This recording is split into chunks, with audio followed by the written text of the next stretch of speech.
did. You have to have a spouse that has the same job, so that way you guys can just... I have a friend, and this is a more normal job. They work for a company who specializes in cleaning up messes. But I don't mean like you made a mess cooking in the kitchen. I mean like someone died in your basement and was there for 3 weeks before you discovered them. I'm being serious.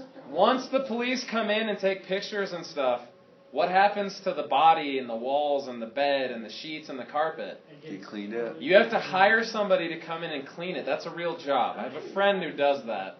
I could not do that because most of what they do is clean up after deaths. And deaths can be quite messy. Right? The cops do not clean up the brains off the wall. Right? They don't. They take pictures and find the bullet casings and then they leave and say, that's on you. Right, Mr. Ziegler? Wait, they make you clean up the brains? No, that's why you hire a company to come in and do it. You should watch the show Bones. Now, I'm going to explain real fast, and I'll take questions because I'm recording this. Here's how this works. You're going to go to the link at the bottom that says Dirty Jobs. Some of you already did. Awesome. And it should just go, but if it makes you log in, the username is Sublet, like Sublet County, and the password is historians, plural, but you probably won't need it. Oh, yep. When that opens, it's going to say, type in your name. I'll just do it like I'm starting it with you. Whoa. First and last name. And then you can pick. I don't want a dangerous one. Do you want to do dirty, tiring, or gross, I think are the three. I'm not dangerous, dirty, or tiring. Dangerous, dirty, or tiring. Dangerous. Now, there are 3 in each category. You can do all 3 in the order you want to. Here's the point of this. You're going to find one. A lime burner?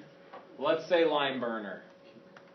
You're going to work around an oven that is heated to about 1100 degrees. That would melt your skin the instant you touch it. That's really hot. Okay? The point of this, you're going to read all 9 in the order you want. Feel free to tell your neighbor, oh my God, a gong scourer. I could not be a gong scourer. A gong scourer? What does that mean? Keep it up and you'll find out. Oh my goodness. What you're going to do is pick that future job for yourself. So let's say Shauna Jones says, in 10 years, I want to be a doctor. I'm just picking one. Like, someone earlier today wanted to be a heart surgeon. Awesome. We need heart surgeons. You're going to say, of those 9 jobs I read, from medieval times, pick the most disgusting, the most difficult, the most scary, whatever stands out to you. Don't pick one that you're like, I don't mind leeches sucking my blood. I could be a leech collector. Ew. Pick one that you're like, that's horrible. Puke collector, some rich dude eating jellyfish omelets to the point that he pukes, so I have to get on my hands and knees, clean it up so he can eat more because he's rich and he likes to indulge in a few jellyfish omelets for dinner. That was a job.